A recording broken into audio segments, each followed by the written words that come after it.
Film की शुरुआत दोस्तों के एक समूह के छुट्टियों पर जाने से होती है। केसी, जिल और क्रिस्टन केसी की सगाई का जश्न मनाने के लिए बैचलरेट ट्रिप पर जा रहे हैं। लड़कियां अपनी पूरी यात्रा को अपने कैमरे में रिकॉर्ड कर रही हैं और बहुत उत्साहित हैं। बाद में जब वे अपने कमरे में पहुंचते हैं तो केसी को बाथरूम में एक कीड़ा दिखाई देता है और वे सभी चिल्लाने लगते हैं और घबरा जाते हैं। हम देखते हैं कि कुछ ही देर बाद लड़कियां बाहर निकल जाती हैं, जहां वे नशे में धुत हो जाती हैं और नाइट क्लब में कुछ पुरुषों के साथ रात भर नृत्य करती हैं। बहुत अधिक शराब पीने के बाद किसी को अपनी शादी के बारे में पुनर्विचार करना पड़ता है, लेकिन उसके दोस्त उसे आश्वस्त करने का प्रयास करते हैं। वे सूर्यास्त देखने के लिए समुद्र तट पर जाने का निर्णय लेते हैं, जहाँ उनकी मुलाकात बार में पहले से मौजूद एक लड़के से होती है। वह उन्हें पास के एक खूबसूरत झरने के बारे में बताता है। जिल उस आदमी के साथ छेड़खानी करती है और वह उनके लिए एक नक्शा बनाता है और बताता है कि वहां कैसे पहुंचा जाए। वे नक्शे का अनुसरण करते हुए जंगल के रास्ते झरने तक पहुंचते हैं। वे जल्द ही खूबसूरत झरने तक पहुंच जाते हैं और सीधे उसमें कूद जाते हैं। केसी और जिल पानी का आनंद लेते हैं, जबकि क्रिस्टन कैमरे के साथ पीछे खड़ी रहती है। फिल्मांकन के दौरान वो चट्टानों के किनारे कुछ अजीब से अंडे देखती है, लेकिन उनके बारे में ज्यादा नहीं सोचती। पानी में वापस आकर लड़कियां केसी की शादी की योजनाओं के बारे में बात करती हैं। तभी अचानक केसी को ऐसा महसूस होता है जैसे किसी ने उसे काट लिया है। जिल उसका मजाक उड़ाने लगती है और पानी के नीचे चली जाती है, जैसे किसी ने उसे नीचे खींच लिया हो। क्रिस्टन घबरा जाती है और केसी को तुरंत पानी से बाहर निकलने के लिए कहती है। जिल शीघ्र ही पानी से बाहर आ जाती है और उन दोनों लड़कियों पर हंसती है कि उन्होंने उस पर विश्वास कर लिया। केसी ने देखा कि उसके कूल्हे पर थोड़ा सा घाव है, लेकिन उसने अपने दोस्तों को बताया कि वो ठीक है। बाद में हम केसी को अपनी छुट्टियों से घर वापस आते हुए देखते हैं, जहां वो अपने मंगेतर जैरेड से आश्चर्यचकित हो जाती है। वे उसकी बैचलरेट पार्टी के बारे में थोड़ी बात करते हैं और अंदर चले जाते हैं। अचानक फोन बजता है और जैरेड उसे लेने के लिए बाहर आता है। वहीं खड़े होकर कुर्सी को घूरते हुए उसने देखा कि उसकी शादी की अंगूठी गायब है। वह अपनी यात्रा की तस्वीरें देखने लगती है, जिसमें उसे वह आदमी दिखाई देता है जिसके साथ उसने फ्लर्ट किया था। इसके बाद वह कैमरे को बाद के लिए अपने लैपटॉप से कनेक्ट करती है और नहाने चली जाती है। जब वो आईने के सामने खड़ी होती है तो उसे अपने शरीर पर अजीब से धब्बे नजर आते हैं, लेकिन वो उनके बारे में ज्यादा नहीं सोचती। बाथटब में लेटे हुए वह अपने पैर पर लगे काटने के निशान एम को देखती है और उसे छूते ही उसे भयंकर दर्द महसूस होता है। बाद में वह क्रिस्टन से फोन पर जैरेड और उस आदमी के बारे में बात करती है जिसके साथ केसी ने यात्रा के दौरान छेड़खानी की थी। फिर हम केसी को कपड़े धोते हुए देखते हैं। जब उसे पता चलता है कि उसका डिटर्जेंट खत्म हो गया है तो वो अपनी होने वाली सास के पास जाती है, जो उसी अपार्टमेंट ब्लॉक में रहती है। उसकी सास उससे शादी और बच्चों की योजनाओं के बारे में पूछताछ करने लगती है और कहती है कि कैसे वह सबसे सरल काम भी नहीं कर पाती है। ये स्पष्ट है कि वह नहीं चाहती कि वह अपने बेटे से शादी करे। केसी को व्याख्यान से तंग आकर वह अपने अपार्टमेंट में वापस चली जाती है। इसके बाद केसी लैपटॉप खोलकर अपनी बैचलरेट यात्रा की वीडियो देखती है। वह तस्वीरें देखते हुए मुस्कुराती है, लेकिन जब वह खुद को उस आदमी के साथ फ्लर्ट करते हुए देखती है तो उसकी मुस्कान तुरंत गायब हो जाती है। अपना सिर शांत करने के लिए वह मिस्टर मार्किंसन का दरवाजा खटखटाती है और उनके कुत्ते को टहलने के लिए ले जाने के लिए कहती है। जब वो कुत्ते के साथ चलती है तो वह अपने विचारों में खोई हुई लगती है और जब वह घर पहुंचती है तो वह अपनी दोस्त क्रिस्टन को फोन करती है और फोन पर रोने लगती है। वो उसे बताती है कि वह जैरेड से शादी करने के लिए तैयार नहीं है। क्रिस्टन उसे सांत्वना देने की कोशिश करती है, लेकिन वो फोन काट देती है और रोती रहती है। कुछ दिनों बाद केसी जैरेड और उसकी मां के बीच बातचीत सुन लेती है। मिस कैनेडी जैरेड को केसी से शादी न करने के लिए मनाने की बहुत कोशिश करती है। बाद में जैरेड आता है और वे रात के खाने के लिए बैठते हैं। केसी जैरेड को पूरी बात बताना चाहती है और उसे बताना चाहती है कि यात्रा के दौरान क्या हुआ था। जैसे ही वह उसे बताने वाली होती है, उसे अचानक बहुत बीमार महसूस होता है और वह बाथरूम की ओर भागती है और उल्टी कर देती है। उसे ये देखकर आश्चर्य होता है कि उसके मुंह से चिपचिपा गाढ़ा तरल पदार्थ निकलता है। जब जैरेड उसे आवाज लगाता है तो वह उसे बताती है कि वह बेहतर महसूस कर रही है और बाहर आ जाती है। बाद में युगल को अंतरंग होते हुए देखा गया और जब जैरेड उसकी जांघों को पकड़ता है तो उसकी बाइक से चिपचिपा गाढ़ा तरल पदार्थ निकलता है। किसी को ये देखकर झटका लगता है और वह तुरंत पुनः बाथरूम की ओर भागती है। जैरेड बहुत उलझन में है और यह समझने में असमर्थ है कि क्या हो रहा है। किसी घबरा जाती है और बाथरूम से जैरेड को चिल्लाकर बाहर जाने के लिए कहती है। वह बाथटब में आराम करने का निर्णय लेती है और सो जाती है। सुबह जब केसी का फोन गिरता है फर्श पर, इससे वह चौंक जाती है और जाग जाती है। वह सांस लेने के लिए हौंफती है और अपना सिर पानी से बाहर निकालती है। बाद में हम केसी को अपने लैपटॉप पर अपनी यात्रा की फुटेज देखते हुए देखते हैं। उसे ये देखकर बहुत आश्चर्य होता है कि वह नग्न अवस्था में समुद्र तट पर जागती है और उसे कुछ भी याद नहीं रहता। उसने देखा कि उसका बैग और शादी की अंगूठी गायब है और वह बहुत परेशान हो गई। केसी को बीमार महसूस होता है और वह फिर से उल्टी करती है तथा उसके पैर पर काटने का निशान और भी बदतर होता जाता है। बाद में केसी क्रिस्टन से मिलती है और उसे बताती है कि यात्रा से वापस आने के बाद से वह कुछ भी ठीक से खा या पचा नहीं पा रही है। क्रिस्टन उससे पूछती है कि क्या वह गर्भवती हो सकती है, लेकिन केसी उसे बताती है कि यह संभव नहीं हो सकता। बाद में वह गर्भावस्था परीक्षण कराने का निर्णय लेती है और परिणाम की प्रतीक्षा करते हुए वह शीशे के सामने खड़ी होकर अपने पेट को देखती है। उसकी जांघ पर काटने का घाव बदतर होता जा रहा है और जब वह दबाव डालती है तो एक गाढ़ा पीला तरल पदार्थ निकलता है। केसी जल्दी से उसे साफ करने जाती है, जिससे उसे बहुत दर्द होता है। जो कुछ हो रहा है उससे वह पूरी तरह भयभीत है। जब वह गर्भावस्था परीक्षण के परिणाम देखती है तो ये जानकर भयभीत हो जाती है कि वह गर्भवती है। वो उल्टी करने लगती है और इस बार उसके मुंह से पीले रंग का गाढ़ा तरल पदार्थ निकलता हुआ दिखाई देता है। वह थोड़ा आराम करने का निर्णय लेती है और सो जाती है। उसका सपना है कि उसके मित्र और परिवारजन उसके लिए एक पार्टी आयोजित करें क्योंकि वो गर्भवती है।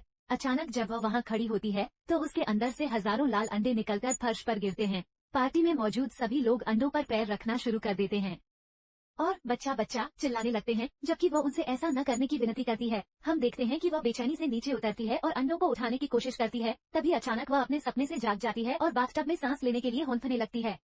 उसे ये देखकर बहुत आश्चर्य हुआ कि वह कीचड़ से ढकी हुई है और बाथटब भूरे रंग के घृणित पानी से भरा हुआ है। वो बाहर निकलती है और उसका पूरा शरीर कांप रहा है। वह तब चौंक जाती है जब वह देखती है कि पूरा बिस्तर छोटे छोटे अंडों से भरा हुआ है। अचानक उसे दरवाजे पर दस्तक सुनाई देती है और वह देखती है कि मिस कैनेडी अंदर आने के लिए कह रही है। केसी नहीं चाहती कि वह उसे इस तरह देखे और डर के मारे वापस चलने लगती है। फिर हम देखते हैं कि मिस कैनेडी अपनी अतिरिक्त चाबी के साथ अपार्टमेंट में प्रवेश करती है और घृणित गंध से चौंक जाती है।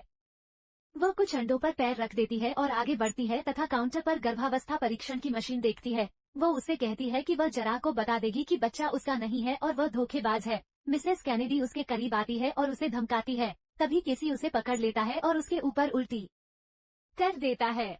मिस कैनेडी दर्द से चिल्लाती है और उसे ये देखकर आश्चर्य होता है कि उल्टी तेजाब निकलती है, जिससे उसका चेहरा जल जाता है। फिर हम देखते हैं कि मिस कैनेडी फर्श पर गिर जाती है और उसे मार दिया जाता है।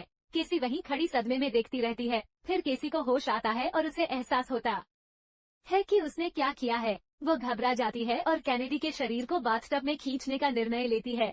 जब वो खुद को आईने में देखती है तो पाती है कि उसका सिर बेकाबू होकर धड़क रहा है। वो उसकी हालत देखकर स्तब्ध रह जाती है और जोर से चिल्लाकर शीशा तोड़ देती है। आगे हम देखते हैं कि जैरेड केसी से संपर्क करने की कोशिश कर रहा है। अपने कमरे में छिपते छिपाते केसी की स्थिति बद से बदतर हो गई है। यहाँ हम देखते हैं कि वह किसी प्राणी में तब्दील हो रही है और उसके बाल झड़ रहे हैं। पूरा अपार्टमेंट टूट रहा है और जालों तथा किसी प्रकार के कीचड़ से ढका हुआ है। जब जैरेड उससे बात करने के लिए अपार्टमेंट में आता है तो वो उस पर चिल्लाती है कि वह चला जाए क्योंकि उसे शादी से पहले अपने लिए समय चाहिए। इस बीच हम देखते हैं कि क्रिस्टन जिल से मिलने जाती है और उससे केसी के बारे में पूछती है। क्रिस्टन चिंतित है क्योंकि उन्होंने उसे एक सप्ताह से नहीं देखा है। जब जिल उसे बताती है कि वह ठीक है तो दोनों में बहस हो जाती है। क्रिस्टन उसकी टिप्पणियों से भ्रमित हो जाती है और अंततः दरवाजा उसके सामने बंद कर दिया जाता है। फिर हम जिल को वाइन का गिलास लेकर टीवी देखते हुए देखते हैं। आश्चर्य की बात यह है कि हम उसे केसी की शादी की अंगूठी के साथ देखते हैं जब वो उसे अपनी उंगली में पहनती है। केसी के अपार्टमेंट में वापस आकर हम उसे एक प्राणी में परिवर्तित होते हुए देखते हैं। वह अंडे देती है और कीड़ों को अपने मुंह में डालती है। अचानक क्रिस्टन आती है और अंदर चली जाती है। वह अपार्टमेंट में भयानक गंध से हैरान है। जैसे ही वह अंदर आती है वह अपार्टमेंट की स्थिति देखकर निराश हो जाती है और केसी को बुलाती है। केसी उसे जाने के लिए कहती है, लेकिन क्रिस्टन उसकी हालत देखकर टूट जाती है और उसे सांत्वना देने की कोशिश करती है। जब क्रिस्टन उसका चेहरा देखती है तो वो घबरा जाती है और बाथरूम में भाग जाती है। वो मदद के लिए फोन करने की कोशिश करती है, लेकिन उसका फोन बाथरूम में गिर जाता है। जब वह अंदर देखती है तो जैरेड की मां का मृत शरीर देखकर उसे बहुत बुरा लगता है। अचानक केसी दरवाजा तोड़ देती है और जब क्रिस्टन मदद के लिए चिल्लाती है तो वो उसके मुंह पर हाथ रख लेती है। दुर्भाग्यवश उसके हाथ से निकला जहरीला तरल पदार्थ क्रिस्टीन के शरीर में प्रवेश कर जाता है और उसकी मौत हो जाती है। केसी टूट जाती है और हम उसे बेकाबू होकर रोते हुए तथा क्षमा की भीख मांगते हुए देखते हैं। इस बीच जैरेड को जिल का एक संदेश प्राप्त होता है जिसमें वो उससे मिलने के लिए कहती है। जब वे पार्किंग में मिलते हैं तो जिल उसे केसी की उस यात्रा की फुटेज दिखाती है जिसमें उसने किसी अन्य व्यक्ति के साथ धोखा किया था। वो अवसर देखकर उस पर अपना कदम बढ़ाती है और वे अंतरंग हो जाते हैं। एक ही समय पर केसी का विकास हो रहा है और उसकी सुनने की क्षमता बहुत संवेदनशील होती जा रही है। वह जैरेड और जिल को खुशी से कराहते और विलाप करते हुए सुनती है और वह गुस्से में चिल्लाती है। संभोग के बीच में ही जैरेड को उल्टी आ जाती है, जिससे उनका छोटा सा रिश्ता समय से पहले ही खत्म हो जाता है। जिल अपराध बोध से भर जाती है और केसी से मिलने उसके अपार्टमेंट में जाने का निर्णय लेती है। जब वह वहां पहुंची तो उसे विश्वास नहीं हुआ कि वह क्या देख रही है। अपार्टमेंट पर पूरी तरह से कब्जा कर लिया गया है और यह जाले और हजारों अंडों से भर गया है जिनमें से चिपचिपा पदार्थ बह रहा है। जब वो चारों ओर देखती है तो वो चौंक जाती है क्योंकि उसे क्रिस्टीन का शव कोकून में लटका हुआ मिलता है।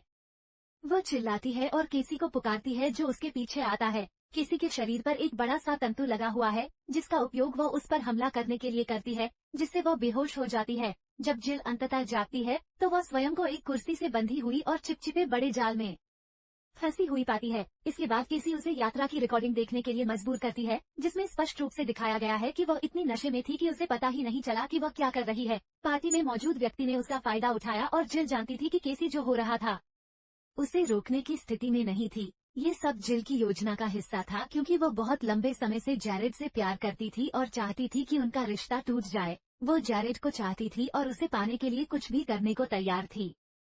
केसी जिल को जैरेड को पुकारने के लिए मजबूर करती है और उसकी चीखें उसे अपार्टमेंट में खींच लाती हैं। जब वो प्रवेश करता है तो जिल मदद के लिए चिल्लाती है और अचानक केसी अपने स्पर्शक से उसका गला काट देती है। जैरेड को झटका लगता है और वो खून बहना रोकने की कोशिश करता है लेकिन कोई फायदा नहीं होता। वो वहीं उसकी बाहों में मर जाती है। फिर हम देखते हैं कि केसी जैरेड की पीठ पर कूद पड़ती है और उस पर हमला करना शुरू कर देती है। वे दोनों फर्श पर गिर जाते हैं और जब जैरेड को बढ़त मिलती है तो वो माफी मांगती है और कहती है कि उसे खेद है। जैसे ही जैरेड उस पर विश्वास करना शुरू करता है वो तुरंत अपने स्पर्शक से उस पर वार करती है और उसे पीछे की ओर धकेल देती है। जैरेड को चोट लगती है लेकिन वह एक नुकीली वस्तु ढूंढ लेता है और उसे केसी की छाती में घुसा देता है। जब वह दर्द से कराहती हुई फर्श पर पड़ी रहती है तो वो उसके सिर पर तब तक लगातार वार करता रहता है जब तक कि वह मर नहीं जाती।